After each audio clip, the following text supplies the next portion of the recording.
Welcome back to the Mayhem Performance Podcast. Today we are sitting down with founder of Disney World, founder of Mayhem Performance Coaching, Jake Foster, who has just been finding coaches in the weeds, found me walking through a trailer park at the games, pulled Tyler Christoffel out of the sport, found Sean trying to be a doctor and made him be a CrossFit coach instead, made Mike come out of retirement. Mike looks like he's 72. No, just kidding.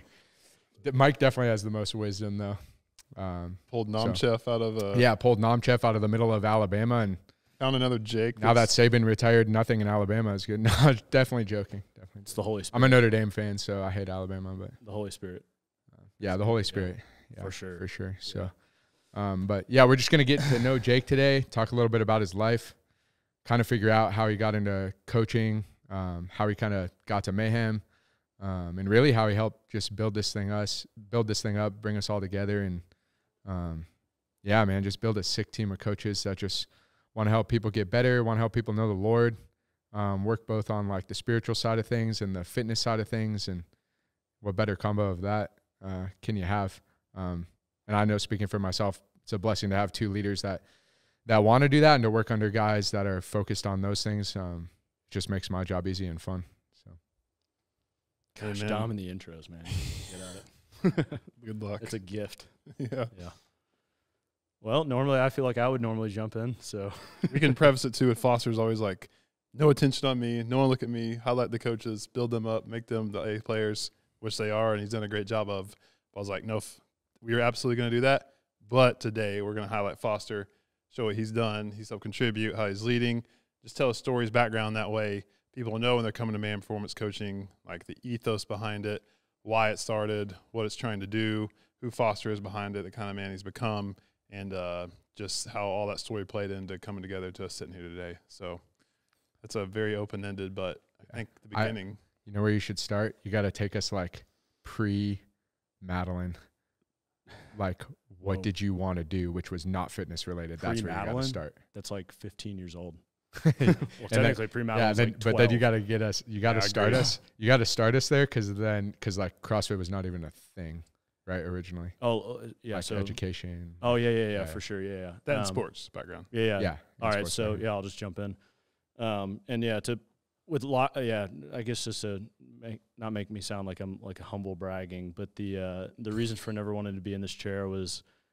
Yeah, I mean, the idea behind it, it's not just like virtue signaling, like I want to be so humble and virtuous that I don't want to be in the spotlight. But it's, I mean, really at the end of the day, to build a successful coaching program, it has to be about the coaches, right? That's what people are paying for is coaching, not programs, but mentorship and relationship with coaches. But just to clarify that, because then I don't want to seem like I'm like, Don't put me in the spotlight because I'm so wonderful, and I'm so humble. Virtue signaling. Yeah, exactly. You Pharisee. I think we're all scared of virtue signaling after recent affairs. But anyways, so, background a little bit is, you almost never know where to start. Grew up in Florida. Shout out Sunshine State. Let's go.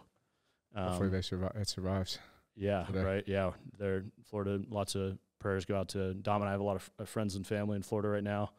About to get impacted by hurricane. What is it? I forgot the name. Milton. Thank you. Gone clear. Side note, is that your dog's name? Miles. No, never mind. Yeah.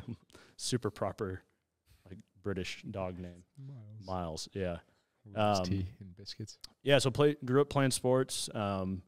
Just about every sport, but really the two became football and baseball. So played both of those through high school. Got a scholarship to play football in college. Long story short, jumped around different colleges. I mean, that's a whole story in and of itself. Went to school in Wisconsin, quit after a year, after my freshman year. Went back to finish at a school in Indiana. Shout out Taylor University. Best Christian college in the country. Wait, what position were you? I played tight end. Yeah, you did. 30 pounds ago. I always feel like that's important to say because everybody sees me and they're like, you were a wide receiver? I'm like, no, tight end for sure. Played freshman year, took a break. Freshman year, took a break. Well, I mean, it wasn't supposed to be a break my sophomore year. I just completely quit. A little context there. I mean, number one, the biggest thing was I went 24 hours away from home. And driving 24 hours. Driving 24 hours, yeah. So from Tampa, Florida to Milwaukee, Wisconsin, and you know, incredibly homesick. That wasn't the issue. I could have made it through. My parents actually started having a lot of issues. They started talking about getting a divorce, which they didn't, which is awesome. God's got a cool redemptive story in their life, and that really just rattled me. And I mean, I just felt lost. I mean, it was the first time in my life at 18, 19 years old that I was legitimately depressed and just lost. I thought I lost all my purpose in life. And, you know, fortunately, God didn't give up on me and put good people in my life to get me back on track. But I took a year where I was like, I'm done playing. I'm never playing again. And I thought at 19, like, I was washed up, which is so stupid. When you look back, I'm like, it's over. I'll never play again. I never stand a chance. And then just God's sovereignty, like really, like I said, good people in my life, got the itch to play again, had the opportunity to go get a scholarship again in Indiana and get a second chance, and then finished out there. I studied political science and had a degree, poli-sci in U.S. history. And really, since my senior year of high school, my number one passion or my dream in life was to go be a teacher. I'm from a family of teachers. My dad was my principal at one point. He's still in the school system. My mom is a guidance counselor. My sister is a guidance counselor. My brother was in education for a long time, was a kids pastor, worked at Southeastern University for a long time. Like, what Fosters do is we teach. Like, that's really what we do. And what did you do for school growing up? What's that? Didn't your mom homeschool you? Yeah, mom homeschooled for a couple of years, like in later elementary and then a little bit in early middle school, and then I went to school for sports. But yeah, my mom was like not the traditional. I mean, now it's gotten a lot better, but a long time ago, the homeschool way was just like hang out. You know, a lot of people were doing that. My mom was like insanely regimented. I mean, it was like, every minute of our day was broken down, which I really appreciate now. Love you, Mom. Where it, you know, taught a lot of organization. But yeah, post college, right out of school, I started immediately looking for teaching opportunities. I came back to Florida, was just looking for a public school job, wanted to teach like high school history or government. Ideally, like AP government was what I really wanted to do. And it's hard to find teaching jobs in the middle of the school year because I graduated early in December. And I had a friend who was working at Geico selling car insurance. And he was like, dude, you would crush it in sales. Like, you should come work here, just sell for a few months. And then, you know, you can always teach later. And I was like, yeah, cool, I'll do it. And took the job. And then I like literally, it was like, I felt like I blinked and 3 years had gone by. And I had been selling car insurance for 3 years, like climbing the corporate ladder and incredibly unhappy. Like, I found I had a knack for sales. I was really good at it. And what kept me there for a while was I got promoted into a coaching role. So I started teaching new hires how to sell, which was a lot of fun for me, which is also odd sometimes too, though, because I was like 21 years old and we would hire people at like 40 and 50 who had been selling for 20 years. And they're like, they'd walk into literally like a classroom, and I had a whiteboard, and there's 21-year-old Jake. And I'm like, hi, you know, I'm here to teach you how to do your job that you've been doing for 20 years. But yeah, I think I got along with them really well. I thought I did a good job. And long story short, I was just really unhappy. I knew I wanted to teach. So pulled the plug, quit, and then jumped into a public school for 3 years, ended at a Christian school. I taught 8th grade social studies, so U.S. history and civics, and did that for 4 years. And then in the span of that, started coaching, honestly, just as a hobby on the side. I mean, if you guys know teachers, almost all teachers have like a side hustle, right? Like mostly financial. For me, it was just, you know, I had some friends who were like, you know, I started CrossFit right after I graduated college, and they, I don't know, we would just start writing workouts on the board, and then it turned into like, hey, you should coach me. And I was like, no, I'll try. And then, you know, I started coaching people in my garage, started coaching CrossFit classes, and then I'll pause there. It took off from there, really. I can get into more detail. What year was your first CrossFit competition? 2013 or 2014, because I graduated in 2013. So I did one in 2014. Like a local? 2014, yeah. Do you remember what it was called? Central Florida Throwdown. Nice. Yeah, I took 9th. Nice. Yeah, I remember like all the workouts. I could only do pistols on my right leg. So there's like a pistol workout at the end. So I did like 30 straight pistols only on my right leg, and then had to do shuttle runs after. Oh my god! I was like hobbling along. And then just all the rookie mistakes. I'll never forget, one of the workouts was 30, 20, 10, deadlifted 225, and box jump overs with a 30-inch box. And I went unbroken on the first set of 30 deadlifts, you know, because you're like, why? I mean, you send it, feels so good. And all the guys after, they're kind of mean. They're like, yeah, we were taking bets on if you were going to go unbroken or not, because they all knew I was a rookie. So, but yeah, I mean, I got like right out of, I remember being in high school in college playing football. I wasn't even aware of CrossFit. Like, I try to think back and go like, was it even on my radar? Like, was I even thinking about it? Was I paying attention? Like, did I know about Rich Froning? I don't remember anything. If you would have been like, hey, like CrossFit, what do you think about it? I would have been like, isn't that just like freaking beating tires with a sledgehammer? Which we almost did. Yeah. But I wouldn't have, I had no conception of what it was. And then it's a typical story for a lot of us. Like, it was really Rich. I started watching Rich's YouTube videos, and I was like, well, this isn't lame. This guy's actually pretty cool. Like, and this looks pretty hardcore, and I want to try this out. And I dropped into a local affiliate, and my story's a little bit different. I went to a local affiliate, did a workout. The guy was a very competitive guy and came up to me and immediately was like, I want to put a team together. You should be on the team. And fast forward, like, I don't know, it was just a couple months later, I did an open workout with the owner, and he was like, hey, come show up on like a Saturday and just be like the rabbit, like come out really hot. And I'm trying to qualify for regionals this year, and like, just help me. And I was like, okay. So I show up in, you know, basketball shorts past my knees. Yes. Like Nike running Doing shoes. double unders in those was the best. They'd be like falling down. You got to like pull them up mid double under. That's the best. And I'm clueless. And then like I show up and it's like Friday Night Lights and it is packed and it's just me and him center stage. Whoa. And I'm like, I'm in the middle. It was like 14.5, the burpee thruster bar facing burpee workout. Oh, 21, 18, 15, 12, 9. Yes. And 6, 3. Yeah. I came out like he told me to. He's like, I want you to come out like a bat out of hell. And I was like, okay. You know, and like I've done thrusters and football. I've done burpees in football. Like, I'll be okay. And I came out like a bat out of hell. But about halfway through, I don't remember where it was, like on the set of like 12 or something, I saw him in the corner of my eye, and I was still beating him. And I was like, how dope would it be if I beat this guy in front of his entire gym? And I snuck it out. I mean, I've never hurt. Oh, you actually beat him? I beat him. But oh, my goodness. I went so dark. Like, I couldn't, you know, like that tunnel vision where it was like everything was black. And I was like, I think I'm gonna die. But after that, it like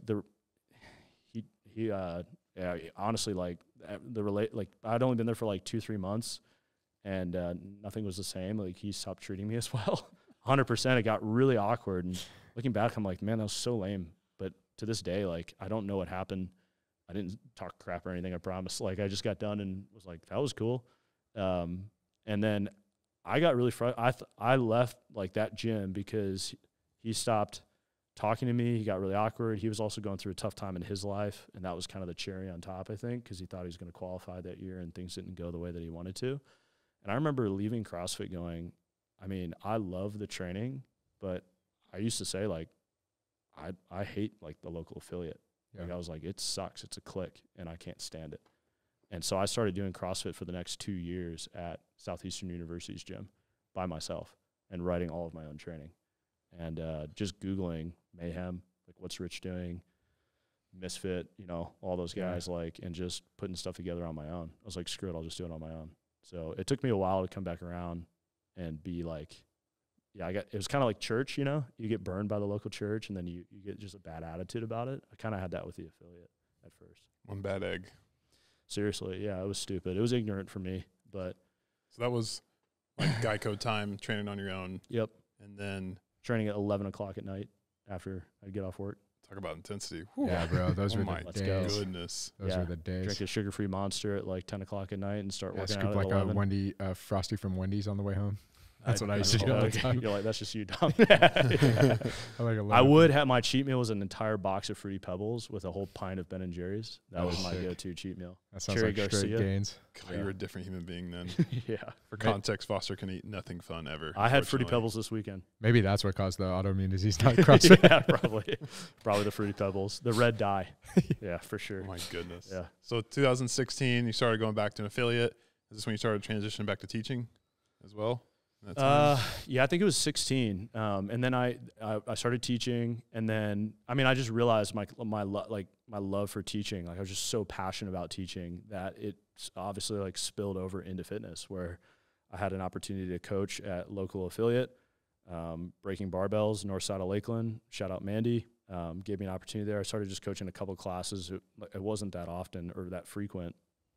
And then I had a friend, Josh Duncan, still my best friend today, and Josh was coaching as well. And we would just always talk, like, he was a teacher as well, taught at local high schools, at the local middle school. And we go out to dinner on Friday nights and just chat about, always the what ifs. Like, if we owned a gym, how would we do it differently? Like, what would that look like? And if there's anything that these guys know about me now is, like, I'm a send it kind of guy. Like, I don't hold back. I don't like to wonder what if.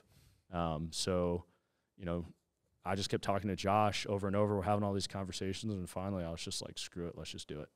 And you want me to tell that story real quick, how that happened? Okay.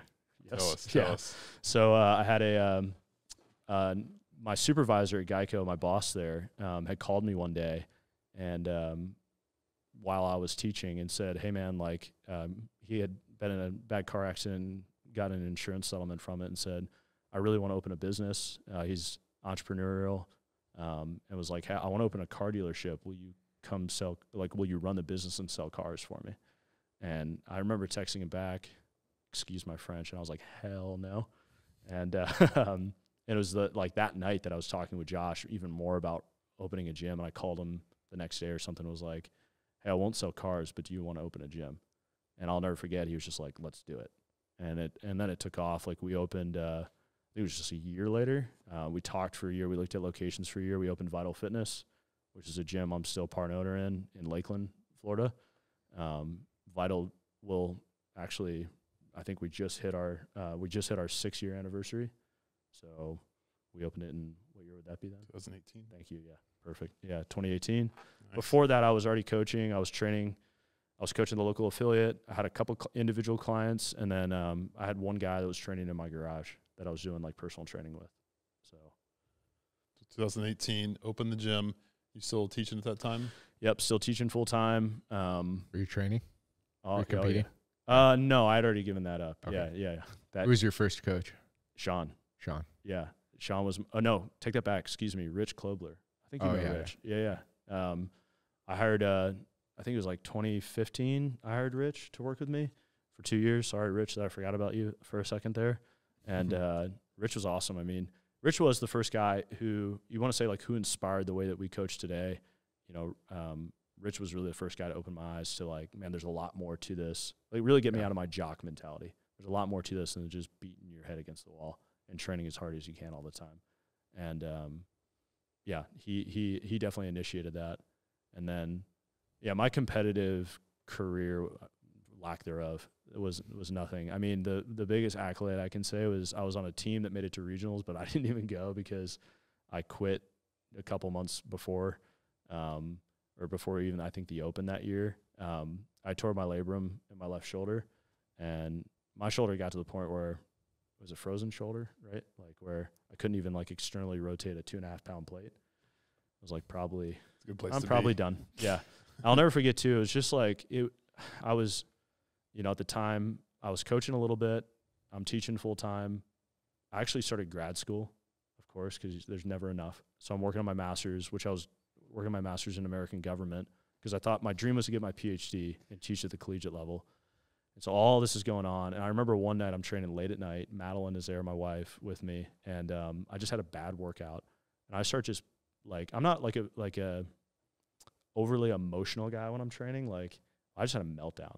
I mean, I was punching the floor crying, right? Like, I just had an absolute meltdown, just beating the floor. And I'll never forget, we get in the car. I can remember the exact conversation, but it was something like with Madeline. I was like, I think I need to stop. And she was like, I think you're done. And I was like, yeah, that's probably it. Yeah. And honestly, shortly after that, I quit grad school. It was competitive fitness first, and then grad school followed, and so this is all around 18, the timeline. 18 time. So that's like 17. This was all in 17. 17, 18, and so take us.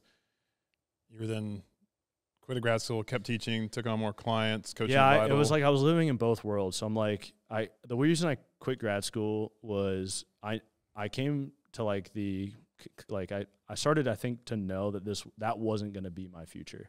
That I think I started to know that fitness was probably going to be that's what I was really passionate about. But I couldn't let go of teaching. Like I think it was two things. One, I felt like a quitter, right? Like it's that, sport jock mentality of like never quit, never quit. So you set your mind to something, you have to see it through. One, and then two, pride. I mean, it was pure ego where I always saw myself like in my family as like the academic. And it was like I was the only one in my family. My family always jokes about it. I'm the only one who liked school and was just like had a knack for it naturally. And I'm the only one in my family without a graduate degree. Like my brother has one, sister, my mom. My mom actually just went back to grad school and got her master's. Like my dad has a graduate degree. And I'm the only one who, like, again, enjoyed it. I really liked school. I loved being in school. I loved reading and writing. And I just thought that was going to be my whole career. So it was a lot of my ego not wanting to say that I was a fitness coach. Like that was number one for me. It was just like, I can't, what am I going to, like, people are going to ask me, like, what do you do? And I'm going to be like, I coach. I do personal training. And now I look back and I go, man, how stupid. Like of course, I've said it a couple times, egotistical, but just also a gross misunderstanding of what we do and what most coaches do. So. God, you're so washed up. Yeah. Your fear. Yeah. It was silly. So what was it that made you at that finally be like, fine, I'll just coach, I'll go all in fitness? Like what made you let go of the pride and just go with it? And it was, let's go. Yeah. I didn't have this moment where I was like, honestly, it was more forced. So you fast forward to, I guess it was now 2019. We had run the gym for a year. I mean, at this point, I was making more money coaching than I was teaching for well over a year. Like, I mean, God, like, really blessed me from day one where I never had, like, I don't know, it was just like I coached this person, then they told their friend, then they told their friend, and then it just, like, naturally grew to the point where, I mean, yeah, I think I was coaching, like, 25 people, 30 people, plus running the gym, along with help, and then teaching full-time. And what forced it was Brett. Like, Brett forced my hand. That's my son. Brett was born, and we were newbie parents, and we didn't know that to get your kid into a great daycare, you need to put them on a waiting list ahead of time. Like, some people are doing it like a year in advance. You would really never know that. No, I mean, how would I know? So he's born, and we're like, now what? Let's go get him in a daycare. And then everything was booked. And so we finally got him in a daycare, and Brett got kicked out because he was biting. Little Brett. Yeah. Yeah. If you know Brett, it doesn't sound that surprising. I love you, Brett. But yeah, so Brett got kicked out, and I'll never forget, I picked him up too when he got kicked out, and oh man, it was like the saddest thing. He's a 1-year-old little baby, and he's just like, or I don't think it wasn't even one. And I just took like a little selfie with him where it's like my son just got kicked out. And it's like Brett mean mugging in the photo. But what happened? So here's the epiphany was Madeline and I went to another daycare, and we were like touring this daycare, and it was so silly because he would have been on a waiting list for like 6 months or something really long. And I remember walking around, and I took like a couple periods off school, and somebody's covering my class.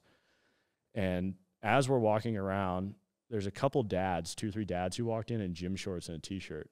And I remember I looked at the daycare director, and I was like, what do these guys do for work? And she's like, oh, they're self-employed. And it just was like light bulb. I got in the car, and again, it was like another moment of being in the car with Madeline, like life-changing moment. And I was just like, I'm going to do it. And she's like, do what? I'm like, I'll watch Brett, and I'm going to quit. And again, same thing. Like when I get something in my head, I just go. So I remember like just calling my mom that day, my dad, like everybody, like, I think I'm just going to send it. I think this has been a long time coming. And I put in my notice the next day and quit and went full into coaching.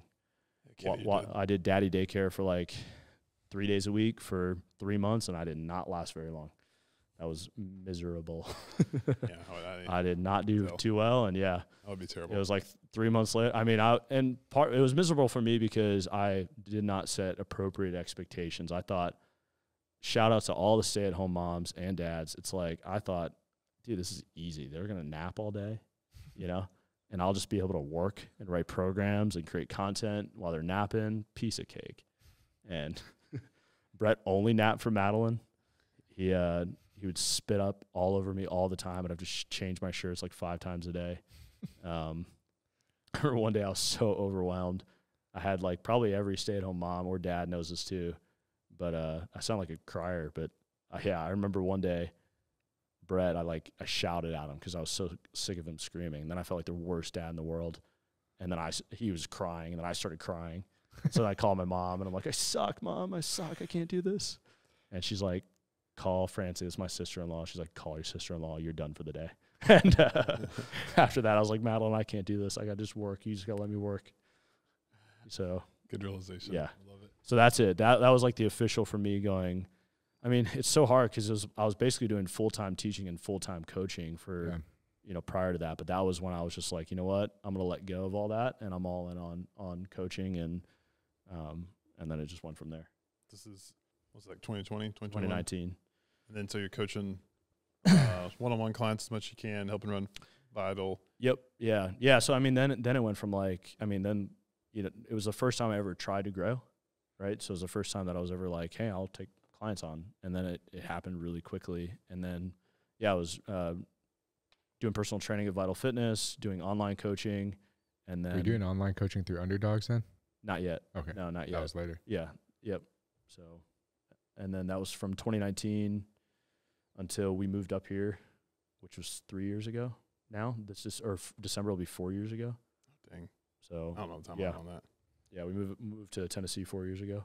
Yep. So you moved up here, doing all that. You had a mutual friend, our boy Jared. Yep.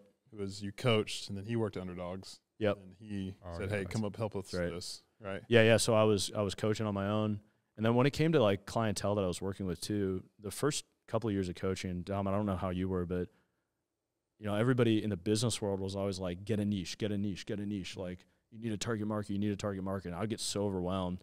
And I honestly was like, I just said, I don't know. I was kind of like, screw it. I'm going to coach everyone.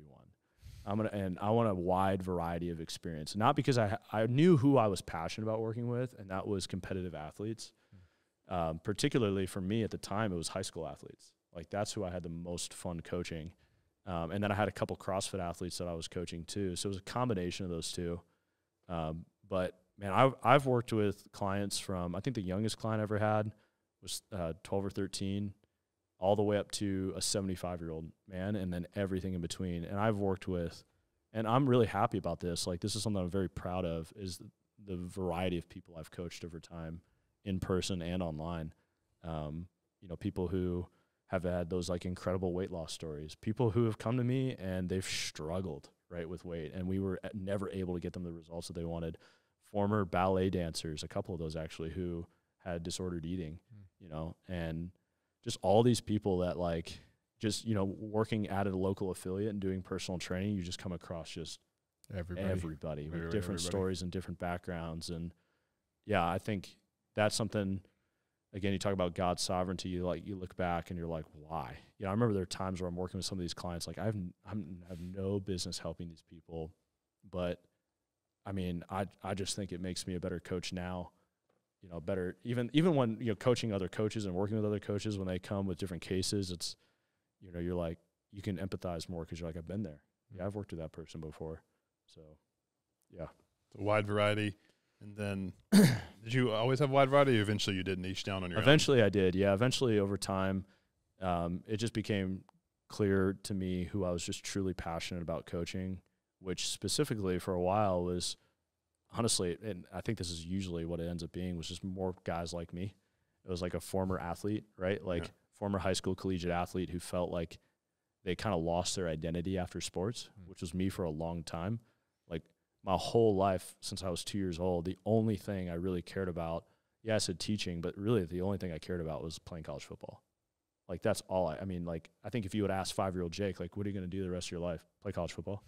It's like you can't play college football for forever, but that's all I thought. I mean, that's all I cared about. It wasn't even NFL, just college football. Yeah, and so then as soon as that year that I took off or I quit that's what made me so depressed. I lost my entire identity. Like, I was like, this is who I am. Now I just quit. Now what?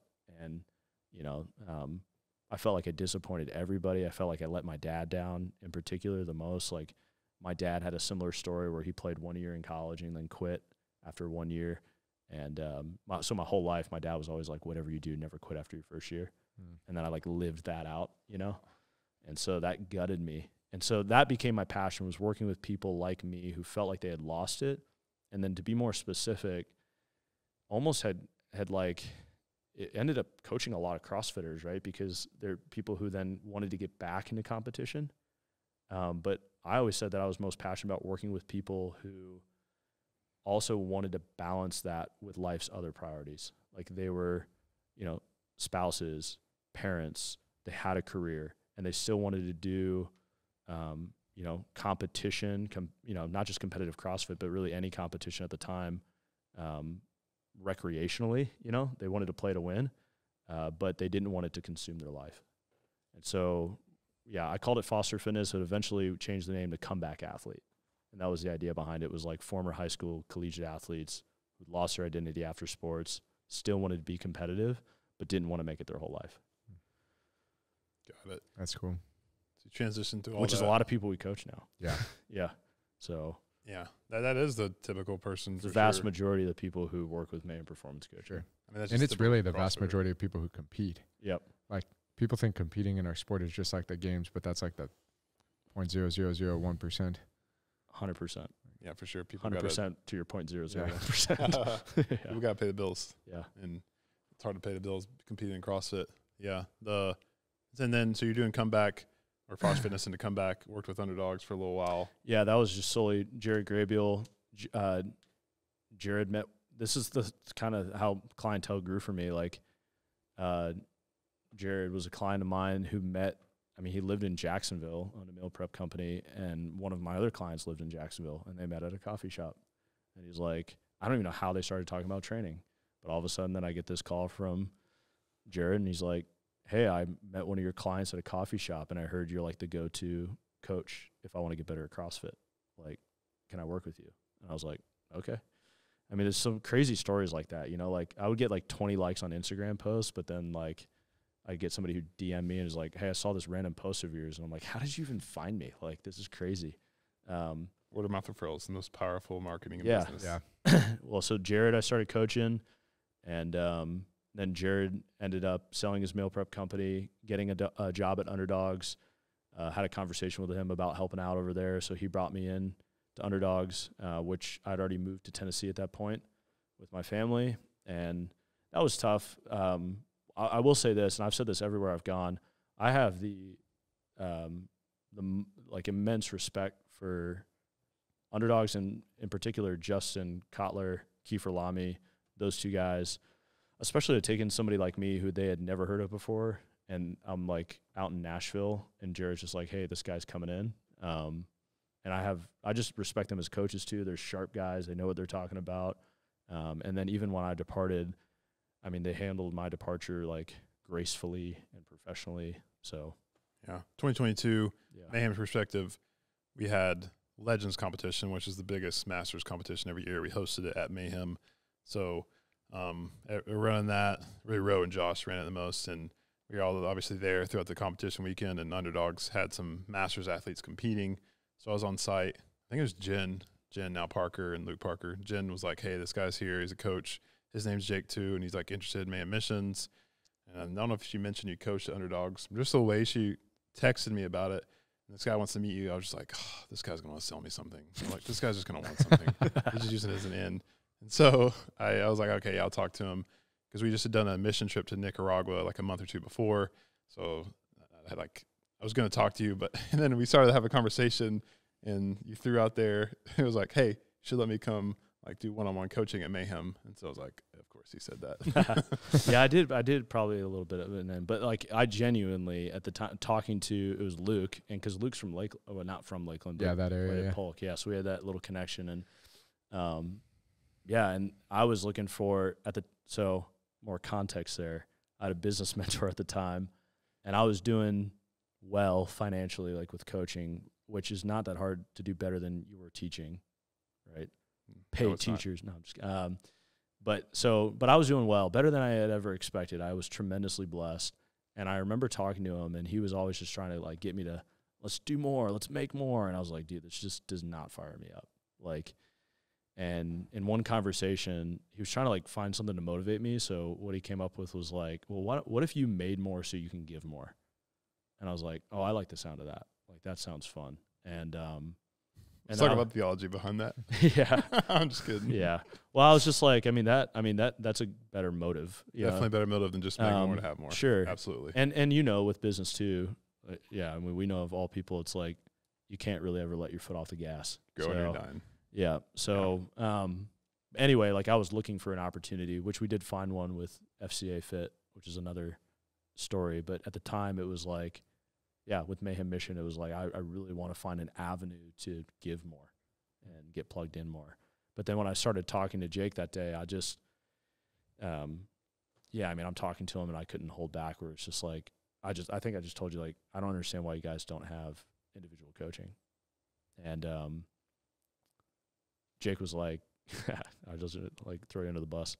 He's like, yeah, we don't need it. And 100%. I was like, I don't want to. Yeah.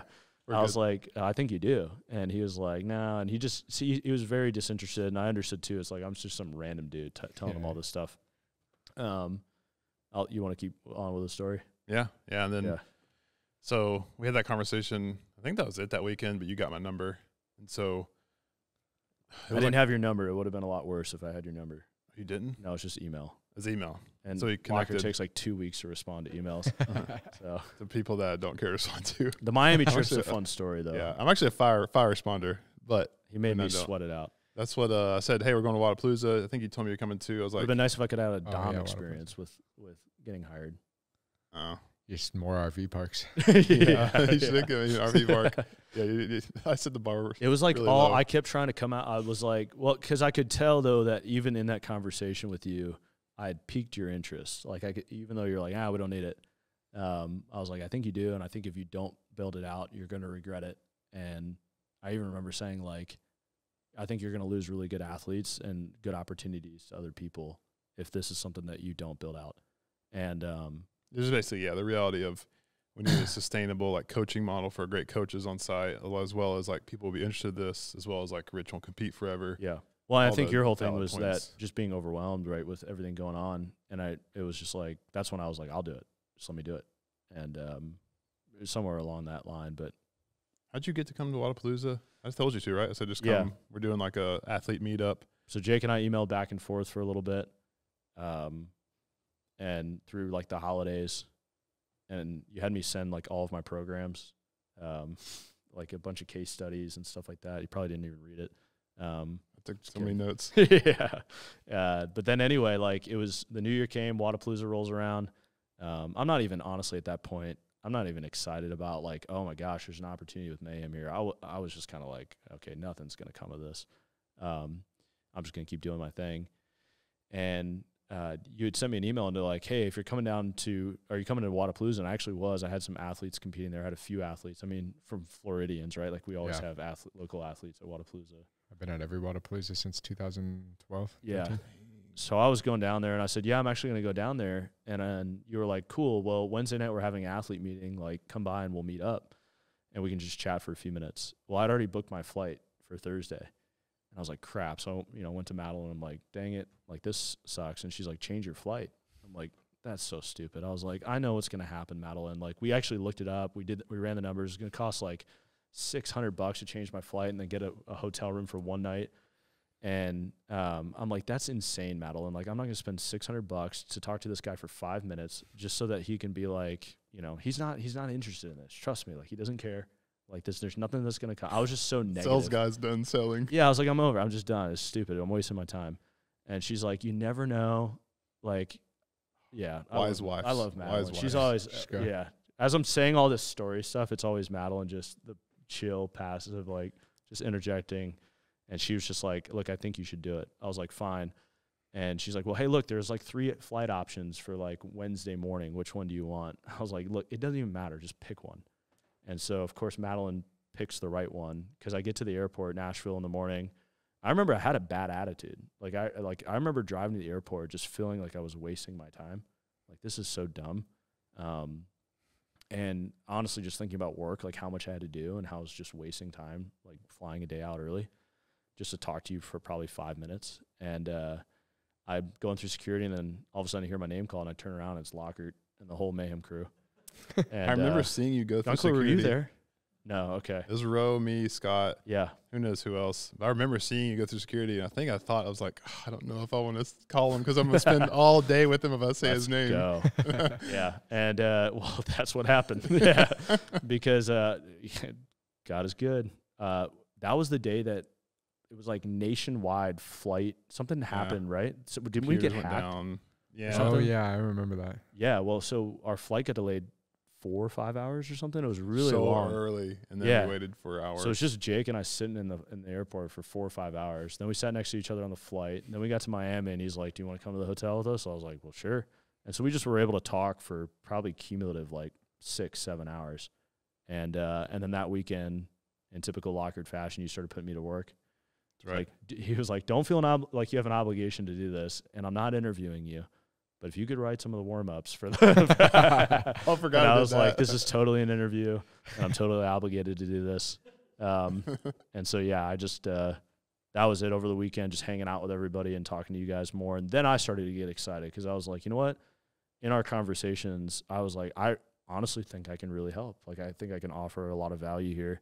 And then when I was brought on, I mean, it wasn't to build out one-on-one coaching. You know, from day one, it was really just to help out with compete, right? And just help that with some systems and one-on-one. yeah, really coach Seth and help out with some system Is that stuff. 22?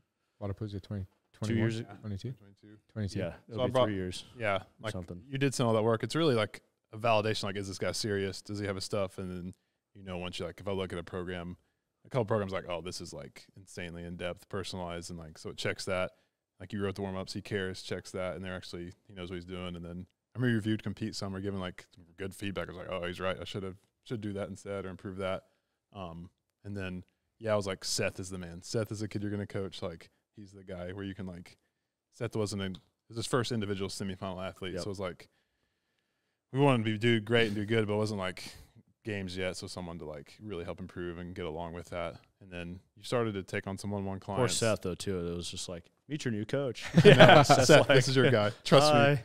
Yeah. Which Seth did. Hey, it's he did worked. trust us. Yeah. And that absolutely has been that worked. Well, out it took a for while sure. for Seth, though, to trust me. Like, I think naturally, and I understood that too. Like, and I think even day one, I was like, hey, look, man, I know like this is just like sprung on you. So I think what helped with that was just sitting with Seth all the time, designing his training with him, and giving him tremendous amounts of input so that he knew it was a collaborative experience. It wasn't my way or the highway kind of thing. So, but yeah. Yeah, definitely. 2022 Wadapalooza. That was the first comp I ever did with Nate. Nice. I probably saw you guys there running We around. just definitely running crossed around. paths. You know what the problem was? No RV park. Yeah, no RV park. Or it would have happened. Gosh, Yeah, that was a correct. wild Wadapalooza. Oh gosh, I don't even it want to was. talk about. Oh, Wadapalooza. Can't wait. That'll be good. Well, I just broke my foot. I just got out of the cast too. So that was Oh, the that's other. Remember that? Like I had, You couldn't even jog when we were going to jog somewhere. yeah, I broke my foot playing flag football a couple months before, and I just got out of the cast. And they're like, take it easy, take it slow, and then you're in Not at Miami. Wadapalooza, No, bro. I'm You got to pulling, like, run around that baby. 30,000 steps. I went. I'll never forget. After the one day, I went back, and my whole foot was just like a balloon. It was so swollen. So, but I had to get that Mayhem job. So I just kept hustling. I kept running around. We broke that foot. Yeah, whatever it takes. So Then I guess that summer you'd be around here a lot more, just being around on Wednesdays like you are then and now. And you're like, hey, we should bring on my old mentor, Mike McElroy. Like, he'd help be a coach, take on more clients, ton of value. So that was really when you first probably started, actually. Like, We were the first three. You, then Mike, then Inga. Or Inga was here already. Inga right? was here. Yeah. Inga was here. to give context too, Oh, we and had Stack, had some right? one-on-one clients. Akunda had started Mayhem ID formerly in like 2020, I think one. And so he started just going to focus more on international clients he was coaching and really growing the Portuguese, Spanish, now French as well. And so that, and then international things we do. And so Foster had been doing his own business, so he implemented systems. Started bringing on coaches too. So he took more of the focus with that after the games in 2023. It was Wapalooza 2023. Yes, it's now been a year. It's only been a year. It was 23. It was Wapalooza 2023. Yeah, because it's only been here 2 It was years. Wapalooza 2023. Oh, that makes sense. 2022 is when we met at the end of 2023 yes. Wapalooza. Yeah, that's 2023 games. You came with Mike. Yep. Helped coach the Torian, Royce, and them Aussies. And then after that is like when all right, rock and roll, we'll grow. Man Performance Coaching. Yeah. Rebranded as that. And really since then, give you credit and the coaches too. You had a much better vision of what it could be, what it would become, like the value the coaches would bring, and that people would want it, and it would just bolster everything with Mayhem to really. And it has, absolutely, and I know it'll continue to. The biggest thing, which makes sense, is everything in business is the people you bring on and like who they are, how they add the culture, and then the customers that interact with them. And so every coach that comes on is a big value add I can see. So, yeah, props to Dom, Inga, Tyler, Mike, Sean, Chef. That's everyone, right? Connor now. Oh, Connor, our boy Connor. Yeah. And everyone I'm fired up Yeah. about. They do add something that's like, they're add in all those ways and what they believe in who they are, and also just like the different skill sets they bring that we can utilize in different ways. So that's been huge. Good job. Yeah, that stuff has grown, huh? Quick. It really has. Oh yeah, team. I mean, that's the biggest thing. Like, I mean that when you build an individual coaching program, like you're only as good as your staff. It is all about the coaching staff, right? And so that's where, honestly, that was my biggest. I knew coming in, I was incredibly confident with like, hey, I know I can build good systems. I know, I can teach. I know I can sell. I felt really good. Like I have some basic business acumen from doing this on my own for a while, like owning a brick and mortar and then building an online business. But the one thing that I was the most concerned about was hiring and leadership, right? Like, I mean, I felt like I had maybe a knack for leadership or whatever, and I know that's like its own, like there's such a, leadership is a whole, thing. I don't even know what to call it. A study. It's like it's overwhelming. Yeah, but it was really hiring. That's what I was the most concerned about. But that's where God is good, like because all of that came from just prayer. Like God, bring the right people, bring the right people, bring the right people, and that's what I've been most excited about. Is man, the staff that we have. Forget coaching acumen, which I'll put us up against anybody as a team, but it's not. It's just the. I mean, our coaching room. Of course, I'm going to say this, but I just feel like it's such a great culture, right? And that's what I've been the most excited about, and it's just having a good culture. So absolutely, yeah. I'll even because I'm not like you drive the ship for sure. They're always on it. I'm not on every call or anything because I trust you. But I hopped on a call the other day and it was just fun to be a part of. I was like, man, I kind of want to join these every week because it's good to get with like a good crew of them. You miss that. I'll go to Sean, Mike, like, hey, what do you think about this progression we're doing to compete or this workout? What's the idea on this? And Mike helps run Mayhem Masters now. Tyler, I go to him anyways all the time with, hey, what do you think about this workout? Me and Dom are powwowing almost weekly on like things, like questions. And then obviously you help Wright compete even now. So that's been a huge, huge help to me in all those ways. And I trust them that much. Like this is our like bread and butter product that like we got to put our best foot forward every time. And so you guys are the guys I'm going to, along obviously with Rich, to be like, how do we make this better and the best out there, along with what we do and everything else. To explain why I was scrolling my phone, I was actually trying to look for an old quote that I ran across the other day. Like after you tell my story, it made me think of this. I was at 615 this weekend, and I don't know, just in between events, just scrolling, just like I'm gonna look at old Instagram posts, take a trip down memory lane when there's nothing better to do. And I found this little, like I posted a picture of a sheet of paper that I put at my office. I wish I could read it because I'm gonna butcher the quote, but I put it in my little cubicle at Geico because I mean when I was at Geico. Great people, but I hated what I did. Like I was so unhappy and again, like lost again. Like, why am I here? Like I played college football. I'm going to be an academic. And now I'm sitting in a cubicle hooked to a phone selling car insurance for 10-hour shifts. Like this sucks. I mean, I was miserable and I had read a devotion. I don't even know who wrote this. It may have been Oswald Chambers, my utmost for his highest, but I wrote the quote. It was like, we have no right to judge where we should be put or to have preconceived notions as to what God is fitting us for. God engineers everything, And whatever we do, our greatest aim is to basically, I'm going to now paraphrase, like, give him, our utmost for his highest, essentially. Like, give it our all. And I think, like, just telling my story now, that's the biggest thing, like, takeaway for me is, like, I look back on everything that I was doing, and I just remember reading that this week and going, man, isn't that so true? Like, we can't have preconceived notions as to what God is fitting us for. I'm sitting in that cubicle selling car insurance, hating my life, and now I look back and go, wow, Lord, thank you for the opportunity to sit there to talk to literally like 70 people a day and have persuasive conversations with them. Because now I know how to sell really well. I know how to build rapport with people quickly. And then I'm teaching, right? And there were times in my 8th grade classroom teaching inclusion classes with ESE kids, like just bouncing off the walls, going like, Lord, I thought I was going to be an academic. Like, what the heck is this? Like, I'm trying to get these kids to understand the social contract theory when all they care about is TikTok and who just like broke up with them when they're 12 years old. And then now I look back and I'm like, wow, Lord, like, I see what you were fitting me for, right? Like, I learned how to be very organized. I learned how to take really complex information and distill it down into like tangible, simple, things to understand for young people, which I think helps us tremendously when we're coaching, right? Yeah. Organization and teaching, right? And then even like running the gym, right? Like, there were times where like, I didn't want to be a gym owner. Like, I remember thinking that at times, like, I didn't want to be up here every day just grinding at a gym. Like, I want to be an academic. Like, I kept going back to the same thing. And then you're like, wow, now, like, again, I understand the hustle of small business. I understand, running a business and looking at the books and all that sort of stuff. I never would have learned that. So that'd be my takeaway. If I'm going to start preaching a little bit for people, is like, wherever you're at right now, it's the cliche, but my God, it's true. It's like God's put you where you are for a reason, and it's not up to you to have preconceived notions as to what he's doing with you. He's got a plan. He's sovereign. He's good. So trust him in his plan.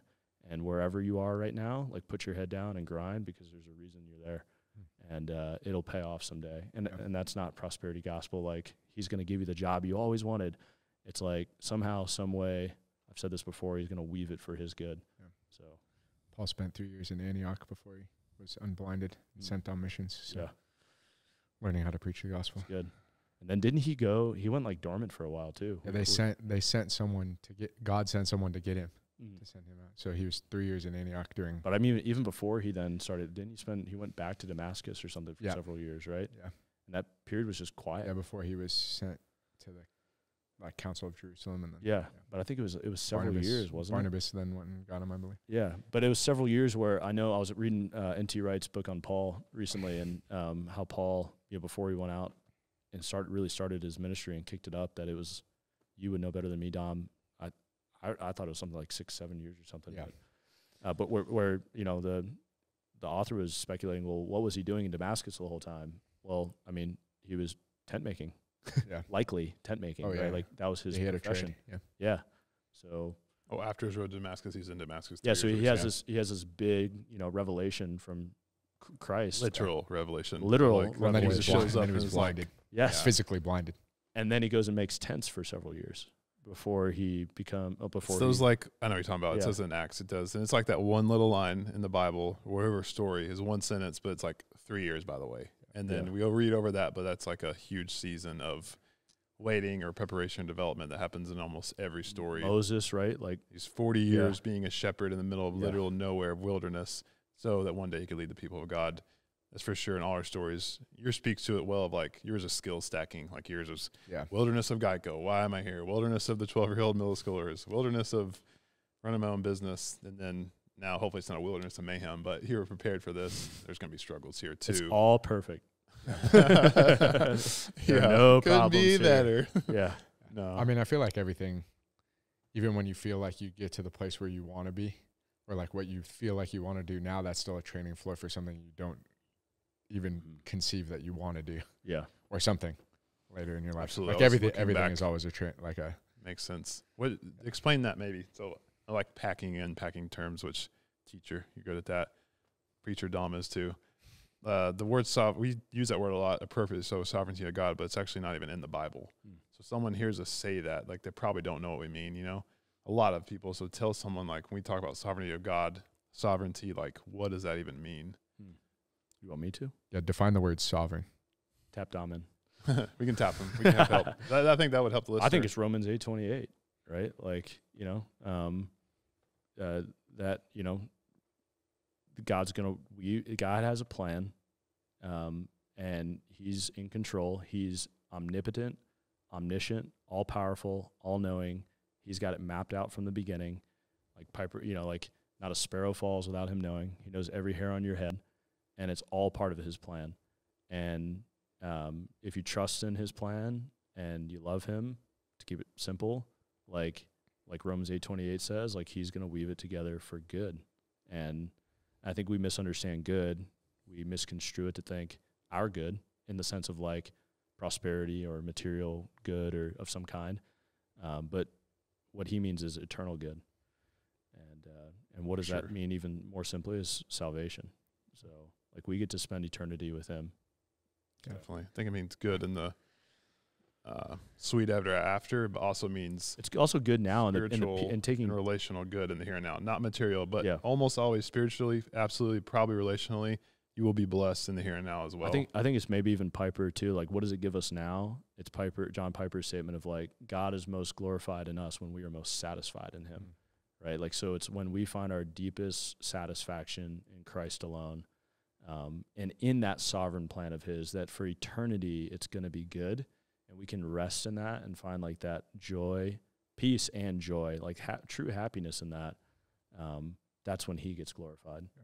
So what does Piper always say? Like, we get the joy, he gets the glory. Yeah. So I think you could do a much better job of No. Yeah. But I think what I always think about too with sovereignty when it comes to God is in all of what we can understand, there's only one autonomous being in the entire universe. And that is God, because he's the only being that's never been created.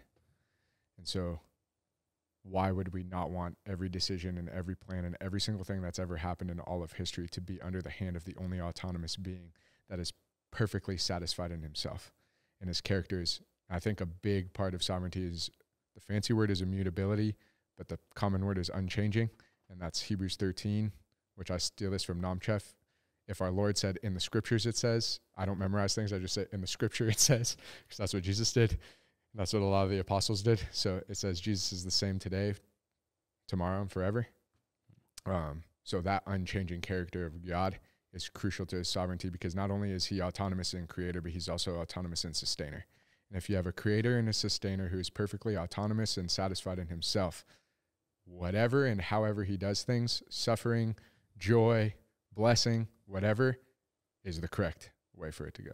In the best way. The best way. Ours way would not be better. Right? And we can know that because we can look at the cross, and if Christ went to the cross for the joy that was set before him, then Christ knew that the cross was the best way, even though worldly view speaking, if we look at the cross, we're like, why? Right? But if the crucifixion was the greatest way. And I got to say this, like, here's the salesman in me. But I don't care, whatever. You want to work with a coach who believes that. Yeah. And you want to be a part of a program who believes that. And it's part of their core values. Because when crap hits the fan, like Piper would say, like, what is his whole purpose in ministry? To prepare people to suffer well. Like Jesus says, like, suffering is not just going to happen, it's promised. It's coming. And it's coming for all of us. And it's going to hit at some point in our life, and we're going to have seasons of it. We all know that if you've lived long enough. You want somebody in your life, a coach, a mentor, or a fitness program, whatever. You want to align yourself with people who believe in God's sovereignty, who believe in that, who can have that peace and joy in the midst of that storm. I had recently, one of my friends the other day was like, he said something about like training camps. He's like, I'm agnostic when it comes to training camps. I started laughing. I thought that was a good line. That's funny. And I was like, you guys know I could sell all day like how Mayhem Performance is like very pragmatically and practically different, but scrap all the benefits and features. Like, that is how we're different, like values and worldview. And, that has very practical implications for how we coach and how we operate in business. And kudos to Rich too, for allowing us to sit here and be so outspoken about those values and not have to walk out of this building and go, oh, I hope my boss doesn't get pissed about that. Seriously. Absolutely. Seriously. That was going to be my question. You probably answered almost all of it, but like, I've gotten people genuinely ask whether it's like an athlete or someone we might work with as a subject matter expert or whatever it is, and there's like they genuinely like Mayhem, like good, like whatever, it's cool, or they appreciate what we're doing the sport, or just have a good culture vibe, but they're like, I'm not a Christian, can like really be a part of it. So what would you guys say? Anything more to like the person that asks, well, y'all seem awesome, and like I'm just agnostic, like I don't believe, so can I even really be a part of Mayhem if I'm not a Christian? Absolutely. I'm kidding. Absolutely, yeah. Yes, obviously, and then like how will they fit in a way that we're like they'll still fit in? How will they still fit in? Well, again, we're not gonna proselytize to you, right? Like every day. So we're not gonna try to convert you to Christianity every time we're having a coaching conversation or a consult with you. But it goes back to what I'm saying, which is like you're gonna know them by their fruits, right? So it's like the way that we handle ourselves in the midst of adversity, when adversity comes, or the way that we, like in our own life or in the client's life, it's going to be different because we stand on solid rock, right? We believe in something that's unshakable, which is God's sovereignty, that and his omniscience and omnipotence, that he's got a plan and everything. And again, I think the biggest, like the first example that comes to my mind is like you're not going to be working with somebody who rides those emotional waves of life. And that also, because of we believe like in God's greater purpose and plan, and go back to the quote that I had on my desk, like we have no right to judge where we should be put. We have no idea what God is fitting us for. All we know that we're called to do is put our head down and do good work, right? Like that's what we're called to do. And so you know that you're going to have a company or a coach, whether it's the whole group or an individual who's behind you, who's literally going, my whole purpose of where I am right now is to literally just do the best I can in serving you. Yeah. And it's not for me, it's for you, right? And it's for something bigger. And that changes how well you do your work. Absolutely. Changes how well you do work, how well your athletes can compete, because do it with integrity, right? Which is, what is the quote behind integrity? Is like you're doing it when nobody integrity. Do the right thing when no one looks. Right. And I feel like even better, another level of that is doing the right thing when it doesn't matter. Yep. Like there won't be a consequence if you did the wrong thing, but you're gonna do the right thing anyways. So you operate from that. I mean, it has very Dom, you can like from a coaching perspective, like there are times where you think about it. You're like, man, I'm really busy right now, and I kind of want to, like half AWS this program, and I kind of want to rush it and just get through with it. And what causes us to pause and hesitate? I know for our entire coaching staff, it's that my dad, shout out Bart, would always say it's that Jiminy Cricket inside, right? It's that conscience of going, I'm working for something bigger here, right? And this program isn't something small and insignificant. It's where God's put me. It's what I'm called to do. So by God, I'm going to write the best program I can, and that's how I think, and that's how I operate. I think a lot of that has to do too with like coaches understanding that their job isn't just a career to put food on the table. It's also a vocation. And when you're working vocationally, you're stewarding something that you've been given. And so it's no longer a job, it's a gift. And so if you're stewarding a gift, then you have to do it to the best of your ability. And so I think like what you're saying, if we're working with someone who's non-Christian, that doesn't really affect or change the way that I coach. Mm-hmm. So the coaching remains the same across all people. Now there might be like some difference in conversation or even like things that I hold that athlete to compared to like someone who's a professing Christian athlete. Like if I'm coaching them as a Christian, if I have a professing Christian athlete that I'm having conversations like that with, I'm going to hold them accountable to biblical beliefs. And someone who doesn't, like, I might not have as many of those, like, I'm not going to hold them to a biblical standard, right? But it's a great way to coach people. Like when I'm coaching a Christian athlete, it's awesome to be like, hey, this is one of your goals this weekend besides placing top 10 at the comp, right? We're like, I may not have as many of those biblical goals for someone else, but we still work on character. It drives a coach to help build character. And I think that's what's cool is like anybody that comes in, we're going to help you not only build as an athlete, but build your character for whatever reasons you want to build it to, not just gospel related, if that's not. And because of the coaches who you guys are, that means the coach is really going to be, of anyone, the freest, happiest, but also hardest working coaches out there because of the reason we're working for. And we literally believe God will hold us accountable to the work we're doing. So there's no like higher accountability level to doing that. And you find joy in the work, even when the work kind of sucks sometimes because of those things. So therefore, the product you get should be the absolute best, along with all our value and worth is in the product. So like there's more beyond it than just the money exchange or we got to do this because we got to. The same Holy Spirit that anointed Moses to write the first 5 books of the Bible is the same Holy Spirit that anointed, I don't even know his name, Othniel or something. No, I don't know. I don't remember his name. To build the tent of meeting and to measure everything. I actually don't remember his name at all, so don't quote me on that. But let me know. Like same thing. It says he was anointed in the Holy Spirit literally to build the tent or to build the temple. That happens all the time. So the James same guys 4. building stuff, same guys preaching.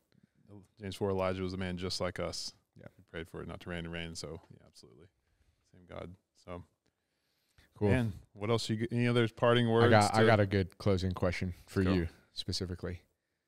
So with all that theology talk that we just went into, how does that define your purpose and your mission and your direction and vision for Mayhem Performance Coaching?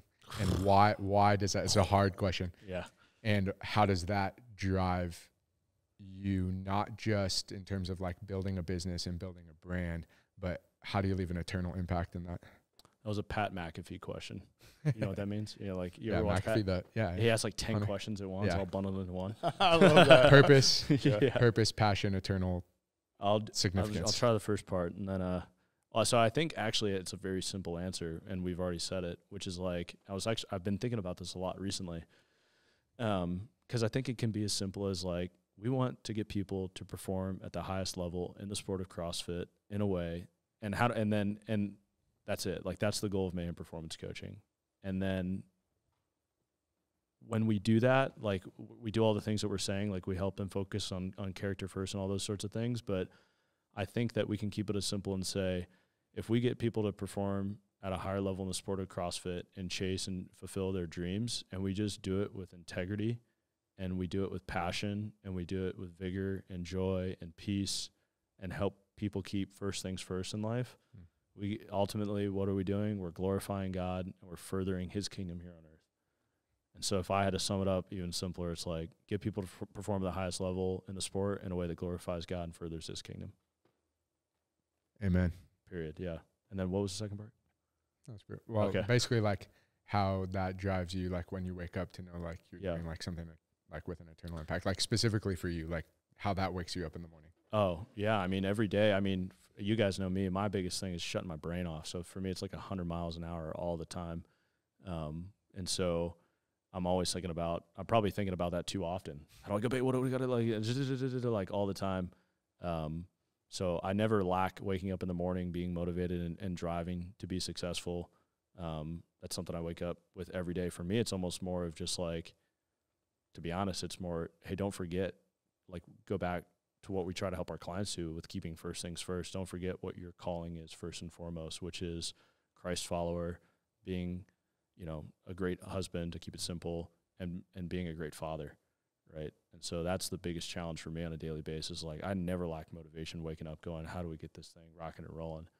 But there are days I wake up lacking motivation, be a great husband and a great father. And that's my biggest focus is like keep first things first. So learn how to shut it off. Skill. Good. The greatest strength is your greatest weakness. 100%. Yep, for sure. To everybody. So, cool. All right, Foster. Yeah, cool. It was fun. That a boy. Good work. Thank you.